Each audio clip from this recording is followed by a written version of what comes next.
Meus irmãos, nós vamos abrir a palavra de Deus, Salmo 126. Salmo 126.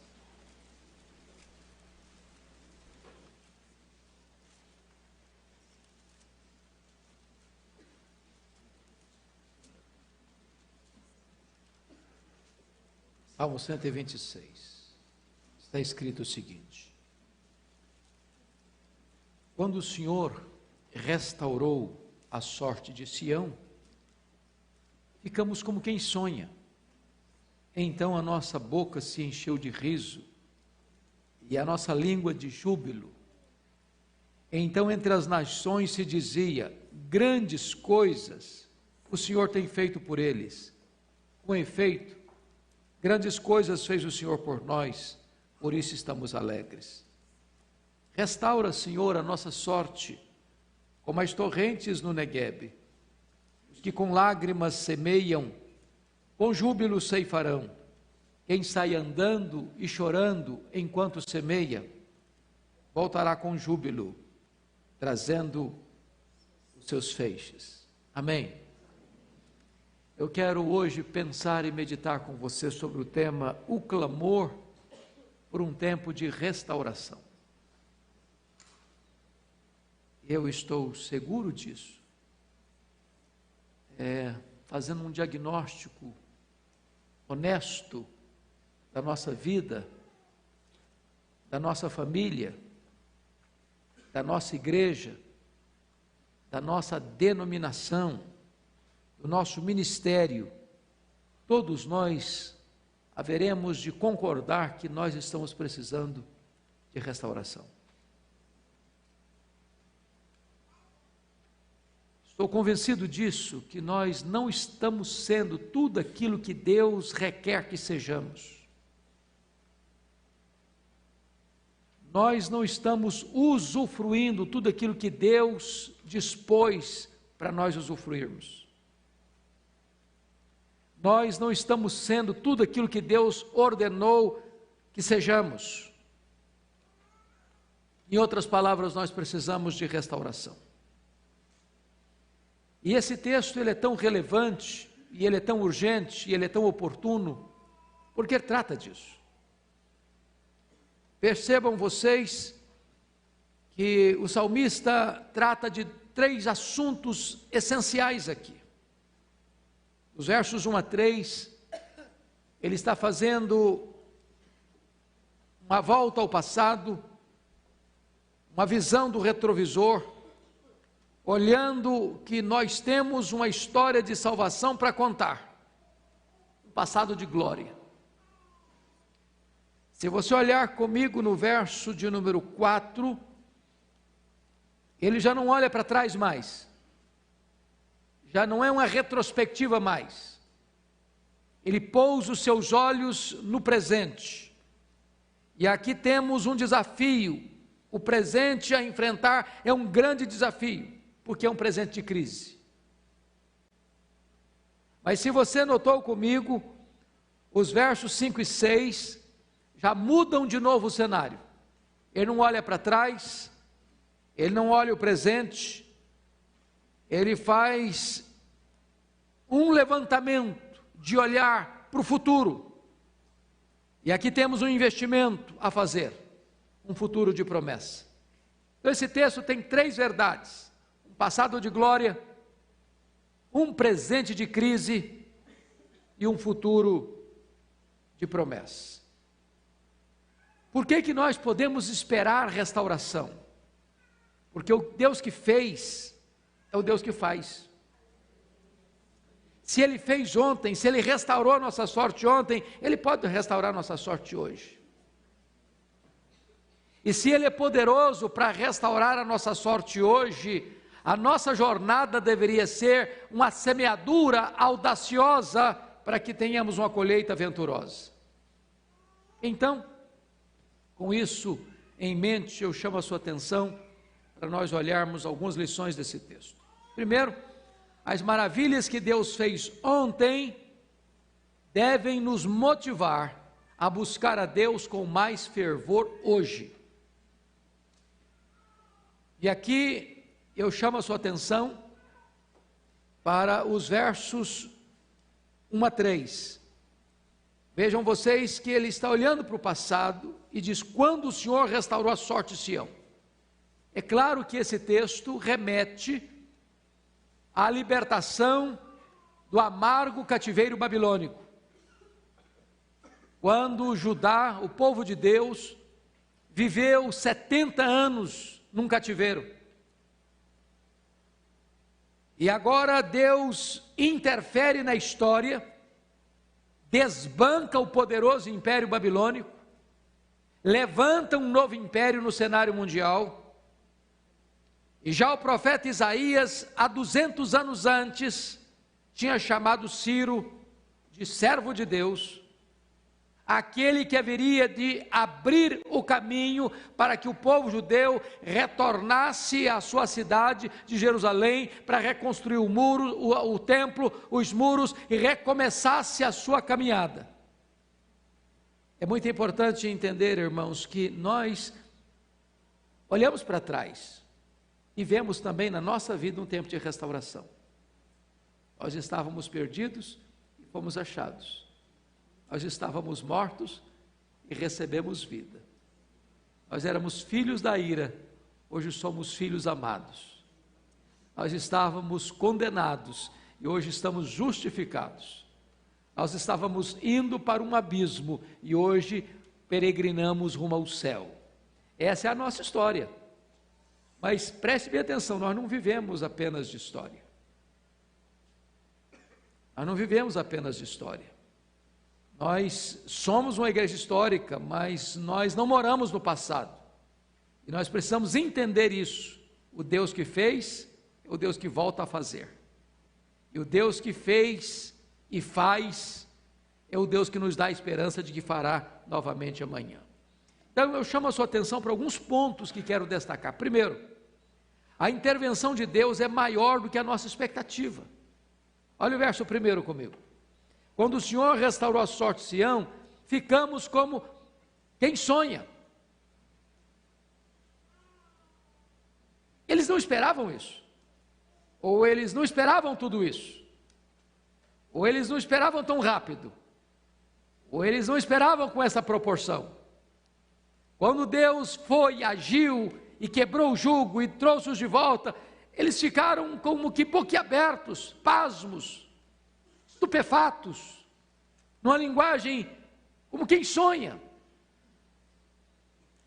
Agora você precisa entender que tipo de situação eles viveram, porque para você falar em restauração, só é restaurado aquilo que está quebrado, só é restaurado aquilo que está destruído, só é restaurado aquilo que sofreu um ataque violento. E eu chamo a sua atenção para entender que aquele povo tinha perdido a sua liberdade, tinha perdido a sua pátria, tinha perdido o seu templo, tinha perdido suas famílias, tinha perdido o culto, tinha perdido as festas, tinha perdido completamente tudo aquilo que para eles era importante. Eles estavam agora num cerco, eles estavam agora enfrentando o opróbrio e a escravidão. Como é que eles estavam lá na escravidão? O Salmo 137 descreve isso de uma forma precisa. E a primeira coisa que eles estavam enfrentando era a crise da desinstalação. Eles dizem, às margens dos rios da Babilônia. É quando você está onde você não gostaria de estar. É você pisar numa geografia que você nunca gostaria de ter pisado. É você ir para um lugar que você nunca gostaria de ter ido. É você ter sua liberdade completamente cerceada. E agora você não é livre mais, você está onde as pessoas levam você para estar. Eles estão às margens dos rios da Babilônia. Eu chamo isso de uma crise de desinstalação. Mas em segundo lugar, eles estavam vivendo a crise da apatia coletiva. Nós nos assentávamos. Não tem nenhuma postura de luta, de expectativa, de combate, de aguardar um novo rumo para a vida. Eles se renderam.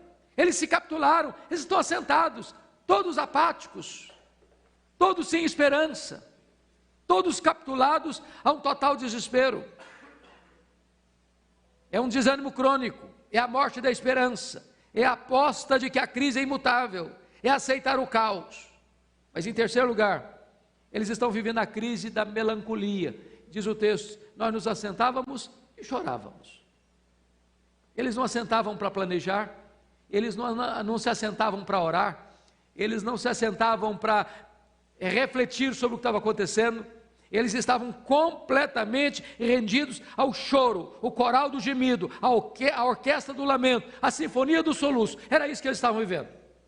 Mas mais do que isso, quarto lugar, estavam vivendo a crise da nostalgia, lembrando-nos de Sião.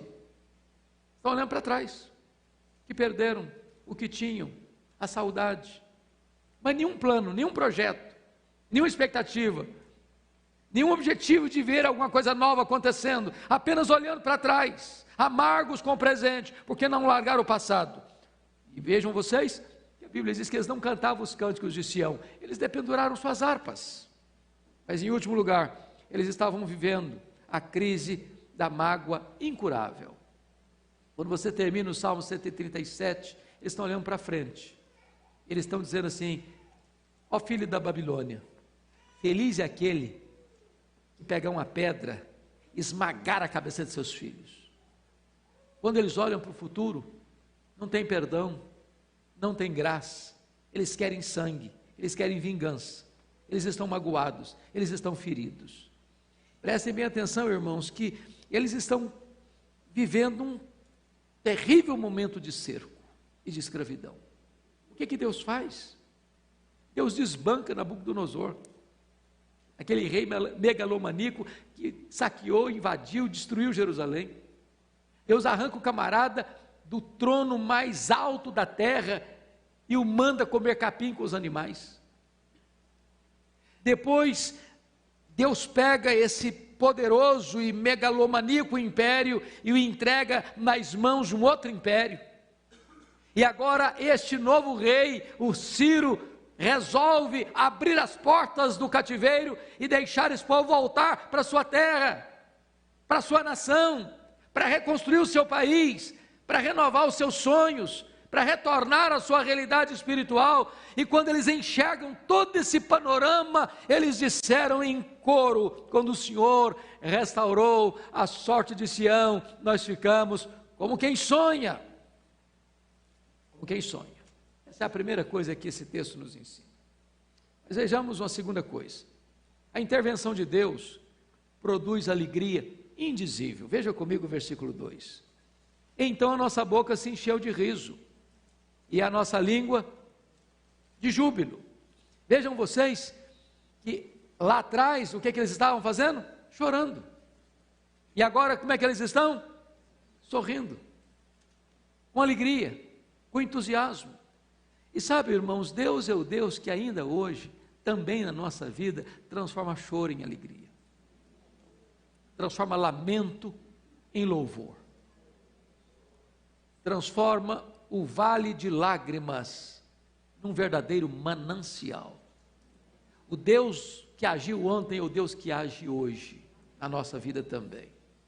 Mas em terceiro lugar, notem comigo que a intervenção de Deus produz impacto nos outros e torna-se um poderoso testemunho entre as nações. Olha a parte B do versículo 2. Então entre as nações se dizia, grandes coisas o Senhor tem feito por eles.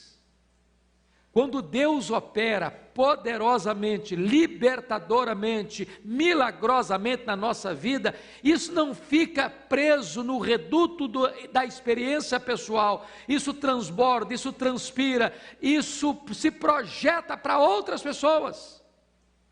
Porque podem ter certeza, irmãos, os olhos do mundo estão voltados para nós. As pessoas estão nos observando, as pessoas estão nos notando. E quando o mundo olha e vê a tragédia que desaba sobre um crente, o mundo comenta. Mas também quando o mundo vê a mão de Deus poderosa agindo em favor do crente, tirando-o do poço escuro da angústia, tirando-o do cerco do inimigo, tirando-o dos momentos amargos da vida e levando esse povo às vitórias mais consagradoras. O povo reconhece, não, entre as nações está sendo comentado isso, Deus fez grandes coisas por eles. E amados irmãos, todos hão de reconhecer que Deus tem feito grandes coisas por nós. Éramos prisioneiros do pecado, éramos prisioneiros do diabo, éramos prisioneiros do mundo, vivíamos escravos do vício, das mazelas, de todas as sortes, e Deus limpou nossa alma, e Deus resgatou a nossa vida, e Deus transformou a nossa história. Somos um povo livre, louvado seja Deus.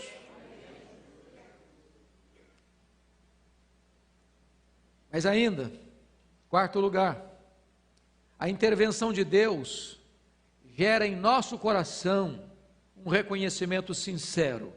Veja comigo o versículo 3. Com efeito, grandes coisas fez o Senhor por nós, por isso estamos alegres. Preste atenção nisso.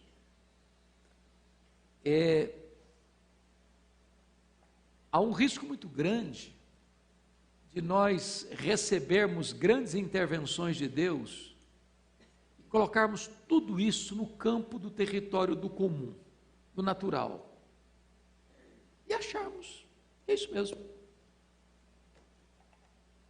Como um dia uma pessoa me disse assim, é papel de Deus perdoar. Então, posso pecar porque Ele vai perdoar. E a pessoa recebe perdão e nem valoriza. Quantas vezes Deus tem abençoado você, tem feito milagres na sua vida, e às vezes você nem reconhece isso. Deus tem dado saúde, Deus tem dado uma casa para você morar, Deus tem dado uma cama para você dormir, Deus tem dado roupa quente para você vestir, Deus tem guardado você numa cidade tão complicada como São Paulo. Você enfrenta riscos e perigos a toda hora. Você vai para casa, você vai para o trabalho, você volta para casa, seus filhos vão para a escola, voltam da escola. Deus mudou a sua sorte, Deus transformou a sua vida, Deus lavou você com o sangue do Cordeiro, Deus adotou você na sua família, Deus deu o Espírito Santo para morar em você, Deus escreveu o seu nome no livro da vida. Você é filho de Deus, você é herdeiro de Deus, você é ovelha de Cristo, você é a herança de Deus, você é a menina dos olhos de Deus, você é a delícia de Deus. Deus coloca os seus anjos ao seu redor para guardar você. Deus abençoa você com toda a sorte de bênção. Deus equipa você com a sua armadura. Deus coloca à sua disposição a suprema grandeza do seu poder. Deus oferece para você a paz que excede em todo entendimento. Deus oferece para você a alegria indizível e cheia de glória. Deus colocou o seu Filho como seu intercessor lá diante da sua destra. Deus colocou o Espírito Santo para interceder por você, em você, ao Deus que está sobre você, e de repente você recebe todas essas bênçãos e não reconhece. O texto diz assim, com efeito, grandes coisas fez o Senhor por nós. E quando você tem gratidão, você tem no coração alegria. Por isso, estamos alegres. Pois bem, queridos, depois que nós fizemos essa retrospectiva do que Deus já fez, agora eu chamo a sua atenção para o verso 4. Você pode ler o 4 comigo? Vamos juntos? Restaura, Senhor, a nossa sorte, como as torrentes no Negueb. Irmãos amados, o que eu noto aqui é o perigo que você e eu ainda enfrentamos hoje, que é o perigo da rotina espiritual. Eu vou fazer uma pergunta, você não precisa levantar a mão. Quantos de nós aqui, honestamente, reconhece que já viveu dias de mais intimidade com Deus, de mais deleite espiritual do que está vivendo hoje. Você tem mais tempo de crente, você conhece mais Bíblia, mas o seu coração hoje está mais seco. Já teve lá atrás. Lá atrás você já foi uma pessoa mais consagrada, mais fiel, mais entusiasmada, mais cheia do Espírito Santo, mais piedosa, mais apaixonada pelas coisas de Deus, mais apegada às coisas lá do alto, mais envolvido com a obra de Deus. De repente o tempo foi passando, você foi se acostumando. De repente você perdeu a alegria, você perdeu o entusiasmo, você lê a Bíblia mecanicamente, você vem à igreja, mas você não tem expectativa, você ora, mas não sente que as coisas estão acontecendo. É isso que está acontecendo aqui, irmãos. Eles voltaram para Jerusalém, voltaram com alegria, voltaram com gratidão, voltaram com festa, mas daqui a pouquinho, entrar na rotina, vieram os problemas, vieram os inimigos, veio a dificuldade, veio a pobreza, veio a aflição, todo mundo foi cuidar dos seus negócios, cada um para a sua casa, a casa de Deus ficou esquecida, o tempo parou no meio do caminho, e todo mundo desanimado. E chega um momento que eles precisam parar e dizer assim: Senhor, restaura a nossa sorte, como as torrentes do Neguebe. O que esse texto significa para nós? Significa o seguinte: os lugares secos de agora podem ser fontes abundantes de vida para você ainda hoje. Agora, algumas lições precisam ser tiradas desse versículo. Primeira lição é que um passado de glória não é garantia de um presente vitorioso. Preste atenção nisso. Talvez você que está aqui hoje, se fosse dada a oportunidade, você viria aqui à frente e contaria para nós de forma emocionante como foi a sua conversão. O tempo do seu primeiro amor. E de repente, depois de alguns anos de convertido, você virou um crente comum. Comum. As glórias do passado ficaram. Aquele primeiro amor feneceu. Oh, amados irmãos, as vitórias do ontem não são suficientes para hoje. Você foi cheio do Espírito Santo ontem, precisa ser cheio do Espírito Santo hoje. Você que foi um crente fiel ontem, precisa ser fiel hoje. As bênçãos antigas não são suficientes para a vida hoje. Deixa eu exemplificar isso. Uma das coisas que mais choca o meu coração é visitar lugares onde aconteceram grandes avivamentos espirituais no passado, e hoje as igrejas nesses mesmos lugares estão mortas. Pega Éfeso, por exemplo, um dos maiores avivamentos da história aconteceu em Éfeso. Olha o continente europeu, Inglaterra, Holanda, Suíça, Alemanha. Vá visitar esses países hoje, onde poderosos movimentos de oração e de derramamento do Espírito Santo aconteceram, e as igrejas hoje estão morrendo. Porque as vitórias do ontem não são garantias de vitória hoje. Agora notem outra coisa. A sequidão hoje, meus irmãos, não deve nos levar nem ao desespero, nem ao conformismo. Por isso ele diz: restaura, Senhor, a nossa sorte, como as torrentes do Neguebe. Porque é um grande risco da igreja entrar numa espécie de conformismo com a situação de aridez. Irmãos, eu tenho rodado esse país de norte a sul, de leste a oeste, e eu posso lhes garantir que mais de 50% das igrejas hoje estão vegetando. Quando eu digo vegetando, é que não crescem. Entra 5, sai 6. Há poucos dias um pastor me ligou e disse: pastor Hernandes, a nossa denominação num ano inteiro não batizou uma pessoa por igreja em média.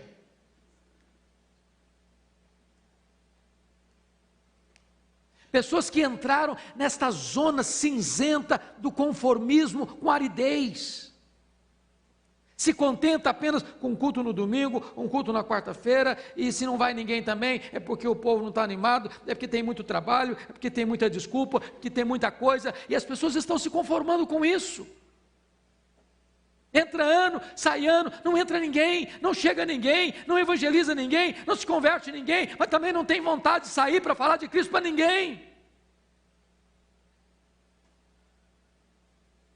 E se a crise está estabelecida, não é nem para a gente se desesperar, nem para a gente se conformar, é para a gente clamar: restaura, Senhor, a nossa sorte, como as torres do Negueb.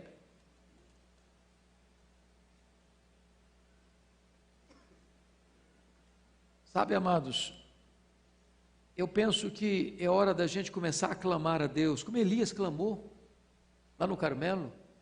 Clamar a Deus como aqueles irmãos 120 clamaram lá no cenáculo para que o Espírito Santo fosse derramado. Clamar, irmãos, como aqueles irmãos do passado clamaram na Inglaterra no século XVIII, até que veio um grande avivamento. Clamar como os avivalistas clamaram em tempos de sequidão, para que Deus fendesse os céus e descesse, como orou o profeta Isaías: ó, se fendesse os céus e descesses. Agora preste atenção noutra coisa. Esse versículo 4 está nos ensinando que a restauração, irmãos, é uma obra soberana de Deus. Por isso ele diz: restaura, Senhor. Não sou eu que restauro. O poder da restauração não está na mão da igreja, está na mão de Deus. É Deus quem restaura. É Deus quem faz o milagre. É Deus quem inclina os corações. É Deus quem quebra a dureza do nosso coração. É Deus quem prepara a nossa vida, irmãos. Por isso é muito importante você entender isso. Não se restaura uma igreja com leis, com normas, com regras, com decretos, com decisões conciliares. Nós não produzimos o avivamento, ele vem do céu. Nós procuramos os melhores métodos, mas Deus está à procura de melhores pessoas. Gente com coração quebrantado. Por isso o clamor a Deus: restaura, Senhor. É Deus quem restaura. É Deus quem restaura. Agora notem algo maravilhoso aqui. A restauração, irmãos, é fruto da oração. Por isso o pedido: restaura, Senhor. Restaura, Senhor. Eu chamo a sua atenção para esse ponto. E os avivamentos, irmãos, sempre nasceram do ventre, do útero da crise. Leia a Bíblia e leia a história. Quando é que a igreja experimentou um avivamento? É quando tinha um tempo de crise. Quando alguém sente o peso do problema. Quando alguém tem o coração esmagado por essa dor: meu Deus, está em crise, o povo está secularizado, o povo está árido, o povo não quer saber, o povo não tem sede das coisas dos céus, o povo não quer saber de Bíblia, o povo não quer saber de oração, o povo não ama as almas perdidas, o povo não adora a Deus com entusiasmo, não há brilho nos olhos, não há lágrimas nos olhos, não há tristeza pelo pecado. E quando a igreja começa a sentir isso, então é hora da igreja clamar, orar, buscar, interceder. Foi isso que aconteceu no passado, é isso que deve acontecer hoje, irmãos. Quando Jesus orou, o céu se abriu. Quando os 120 oraram, o Espírito Santo foi derramado. Quando Elias orou no Carmelo, a chuva caiu. Quando os irmãos oraram nos avivamentos, seja em qualquer lugar, na Inglaterra, nos Estados Unidos, na Escócia, no país de Gales, na África do Sul, em qualquer outros lugares, como na Coreia do Sul hoje, é porque a igreja ora, então o céu se abre e Deus restaura a sorte do seu povo. Mas preste atenção numa coisa. Esse versículo 4 ainda nos ensina uma última lição. A restauração, ela é um milagre de Deus. Por isso está escrito assim: restaura a nossa sorte, como as torrentes do Negueb. O que é o Negueb? O Negueb é um deserto. O Negueb não é um deserto qualquer, o Negueb é o maior deserto da Judéia. Se você anda pela Judéia, você vai ver montes elevadíssimos, vales muito profundos. Você vai ver pedras e mais pedras, aquela areia escaldante, grossa, pedregulho. Mas de vez em quando você olha o cenário e você vê como que o leito de um rio que secou. E de vez em quando você está caminhando, andando de ônibus, e toma um susto, porque uma grande enxurrada começa a descer. E de repente, aquela água que vem descendo vai rasgando as entranhas do deserto, e por onde aquela água passa, começa ali tudo a florescer. Vira um oásis, vira um vadi. E ali os animais bebem, e ali as plantas crescem, e ali os frutos se tornam saborosos, e aí tem vida. E o salmista, que conhecia bem essa geografia, conhecia bem esse fenômeno, está pedindo a Deus que faça o mesmo na vida dele, como Deus faz na natureza, no deserto da Judéia. Isso significa, irmãos, que o Espírito Santo de Deus pode descer sobre as areias escaldantes da nossa alma árida, e de repente tudo aquilo que está seco dentro de nós vai começar a receber vida, vai reverdecer, vai florescer, vai frutificar. Aquilo que está seco hoje vai virar um pomar amanhã.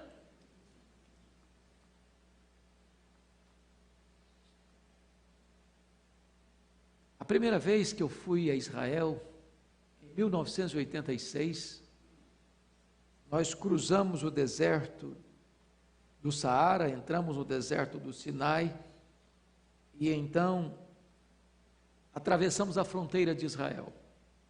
Exatamente no limite, de um lado de cá era deserto, do lado de lá era um pomar, um laranjal muito bonito. E aquilo me intrigou. E eu perguntei para o repórter assim: como é que se explica isso? Separa uma cerca, do lado de cá tem morte, do lado de lá tem vida? Como assim? E ele me explicou: onde tem água, toda a terra é terra boa. Israel levou água para o deserto floresceu.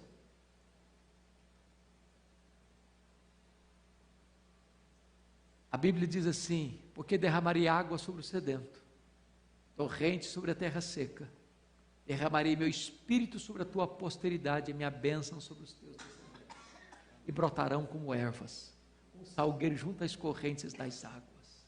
Um dirá: eu sou do Senhor. Outro se chamará do nome de Israel, outro vai escrever na própria palma da mão: eu sou do Senhor, e por sobrenome tomará o nome de Israel. Se hoje a sua, minha, nossa vida está árida, pois o Espírito Santo pode vir sobre nós. E se está seco, vai florescer. E se está árido, estas chuvas torrenciais do Espírito Santo de Deus vão fazer tudo brotar e florescer na nossa vida. Foi por isso que o Senhor Jesus Cristo disse: se alguém tem sede, venha a mim e beba. Quem crer em mim, como diz a Escritura, do seu interior fluirão rios de água viva. E ele falou isso a respeito do Espírito Santo que haveriam de receber. Irmãos, eu creio firmemente nisso, na possibilidade de Deus restaurar nossa sorte, de Deus trazer sobre nós um avivamento, de Deus amolecer a terra dura do nosso coração com a chuva do Espírito Santo. E de repente nós vemos o fenômeno que acontece num deserto, o deserto florescer, e de repente a nossa vida que está seca e árida também florescer, para a glória de Deus.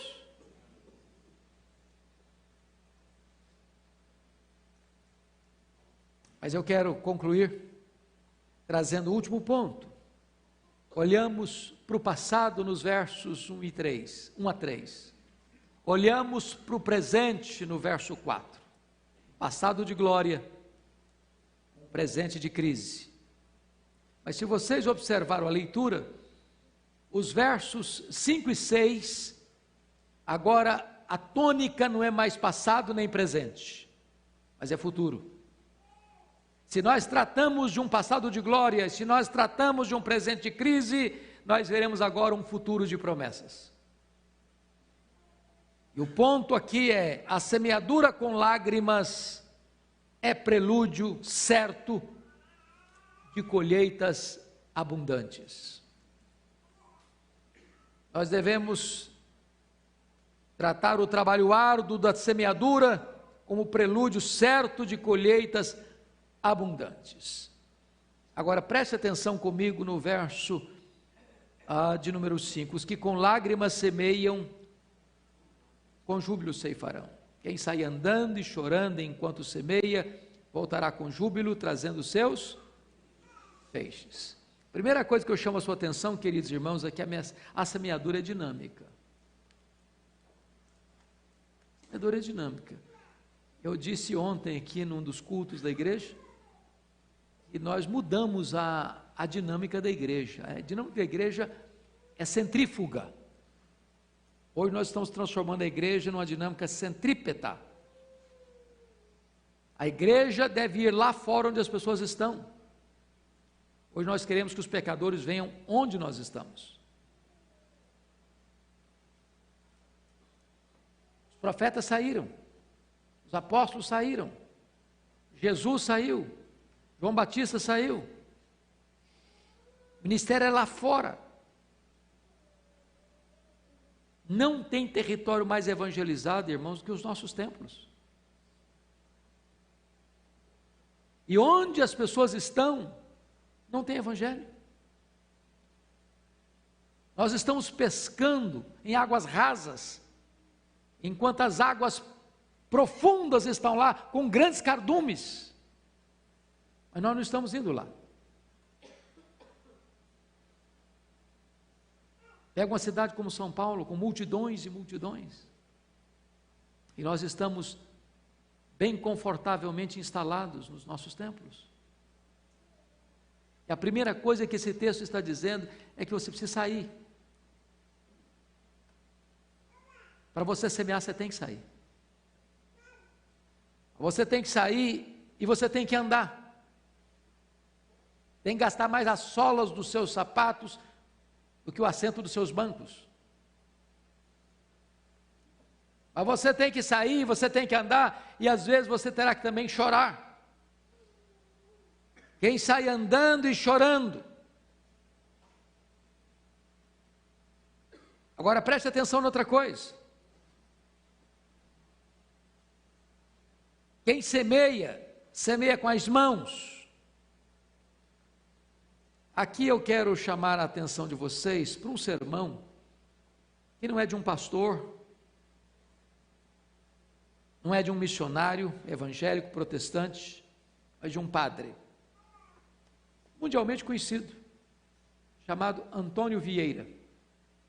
Eu acho que qualquer pessoa que goste um pouquinho de retórica, de oratória, já ouviu Antônio Vieira. Quando eu digo ouviu, já leu os sermões de Antônio Vieira. Foi o maior orador que pisou em terras brasileiras. Com quem aprendeu Rui Barbosa. E esse homem, no seu sermonário, tem alguns sermões evangélicos que dá para pregar. A maioria não. A teologia não é boa. Mas o sermão da 60ª é um bom sermão. É o sermão sobre a parábola do semeador. E nesse sermão ele levanta uma questão curiosíssima. Ele diz assim: se a boa semente produz a 30, a 60 e a 100 por um, por que que hoje não está produzindo nem a 1%? Se você somar os sermões pregados no Brasil, não dá uma conversão por sermão em média. E ele pergunta, por quê? Será que Deus mudou? Será que a palavra é menos poderosa hoje? Será que os pecadores são mais pecadores do que eram no passado hoje? E ele responde: o problema é que hoje os homens escutam de nós belos discursos, mas não veem em nós eloquentes obras. O problema é que nós hoje pregamos aos ouvidos, mas não pregamos aos olhos. Jesus Cristo fazia e falava. Hoje nós falamos e não fazemos. Quem semeia não semeia apenas com a boca, semeia com as mãos. O grande problema, irmãos, é que hoje nós divorciamos o nosso discurso da nossa prática. Nas palavras de um escritor americano, hoje falta pão na casa do pão, e nós falamos para as pessoas, vem que tem pão, e a pessoa chega, só vê receita de pão, farelo de pão, ou dizemos, aqui teve pão há muito tempo, teve pão, maravilhosos pães, mas agora não tem mais. As pessoas dizem, Deus está aqui, o cara olha, mas cadê? Eu não estou percebendo. Será que é propaganda enganosa? Porque uma coisa é a onipresença de Deus, outra coisa bem diferente é a presença manifesta de Deus. É impossível Deus estar presente de forma manifesta, sem que as pessoas saibam, sem que as pessoas percebam.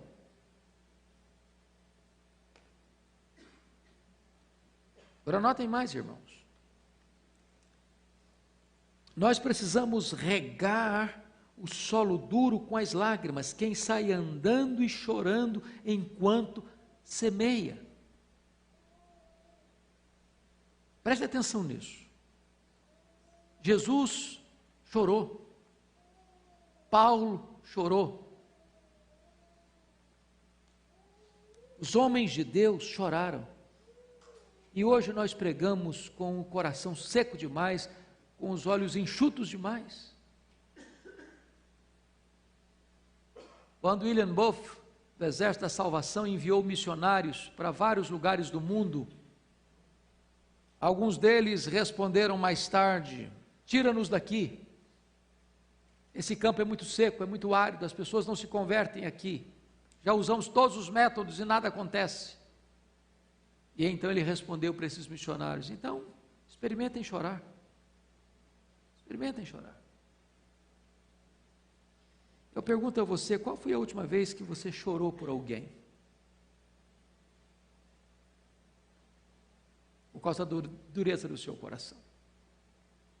Qual foi a última vez que você chorou pelo seu filho, pela sua filha, pelo seu pai, pela sua mãe, que ainda não são convertidos? Qual foi a última vez que você fez essa semeadura, não com discurso, não com lógica humana apenas, não para ganhar um argumento, mas com lágrimas, com o coração quebrado, pregando como se fosse a última oportunidade da sua vida para alguém que está à beira da morte, com esse senso de urgência. E o texto traz-nos uma promessa gloriosa: quem sai andando e chorando enquanto semeia, não é antes de semear, nem depois de semear, é enquanto semeia, voltará com júbilo, trazendo seus feixes. A palavra de Deus não vai voltar vazia, o resultado será glorioso. Porque quem opera poderosa e milagrosamente é o próprio Deus. Você quer essa restauração para a sua vida? Você admite que está precisando dela? Quem sabe hoje nós pudéssemos clamar ao Senhor. Deus, nós precisamos disso. A gente corre o risco, irmãos, de fazer igual Moisés. Lembra de Moisés? Você quer um homem mais valente do que Moisés? É inimaginável para nós.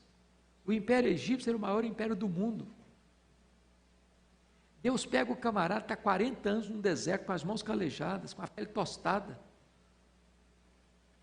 Bota um porrete na mão dele. Agora vai lá com esse porrete, tira o meu povo de lá.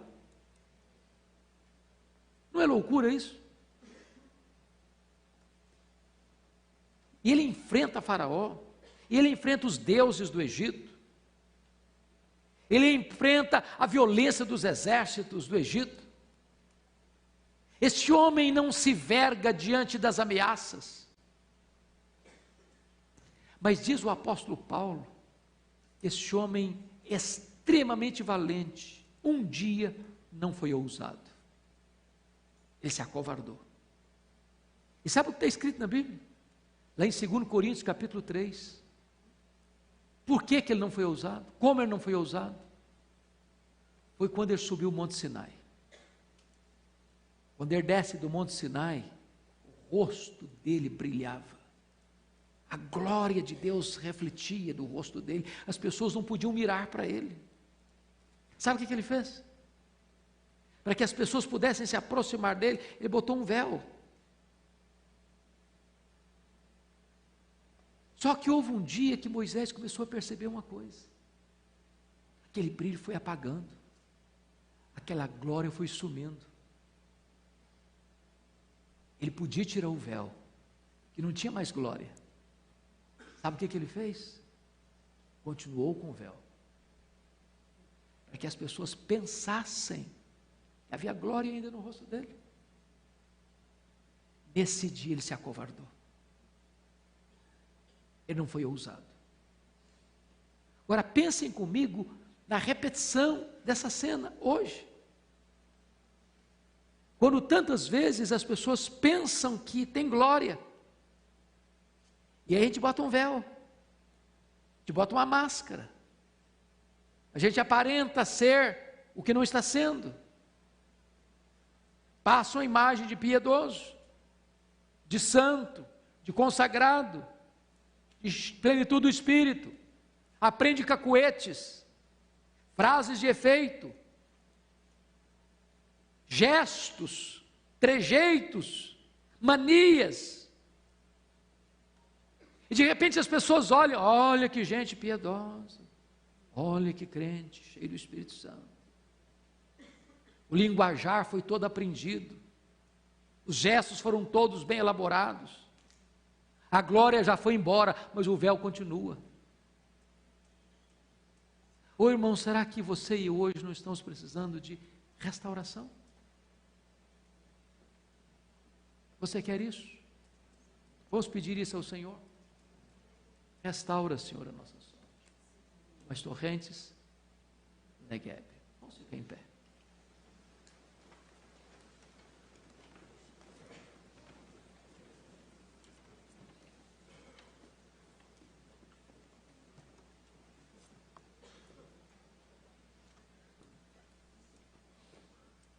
Deus, nós estamos aqui completamente despidos de qualquer senso de vaidade, de soberba, de arrogância, conscientes da nossa fraqueza, da nossa carência, da nossa necessidade. Meu Deus, como nós poderíamos esconder de Ti, Tu que sondas os corações? Tu conheces a verdade no íntimo. Um dia no passado, Tu fizeste coisas tão lindas na nossa vida. Mudaste a nossa sorte. As pessoas viram isso, nós reconhecíamos isso. Mas hoje, Senhor, Parece que é um deserto instalado. A sequidão chegou, a aridez veio. E nós estamos aqui para dizer-te, Deus, que nós não queremos continuar assim. Nós precisamos da tua intervenção milagrosa na nossa vida. Que venha sobre nós a chuva abundante do Espírito Santo. Que caia sobre nós essas torrentes. Oh meu Deus, faz reverdecer aquilo que está seco na nossa vida. Tu és especialista em milagres. Como tu fizeste e fazes ainda lá no deserto da Judeia, trazendo rios invernais, naquelas areias escaldantes. Oh meu Deus, derrama as torrentes do Espírito Santo sobre nós nesta noite. Assim como tu fizeste a vara seca de Arão florescer, produzindo muitas amêndoas maduras, ó Senhor, faz o que está seco em nós reverdecer e florescer, em nome de Jesus.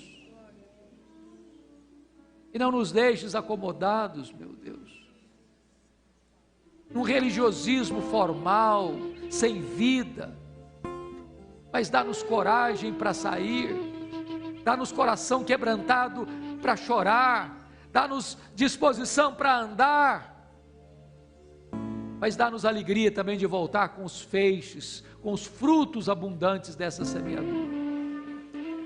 A nossa vida é tua, Senhor, e nós estamos aqui dizendo que nós precisamos da tua restauração. Por isso oramos em nome de Jesus. Amém.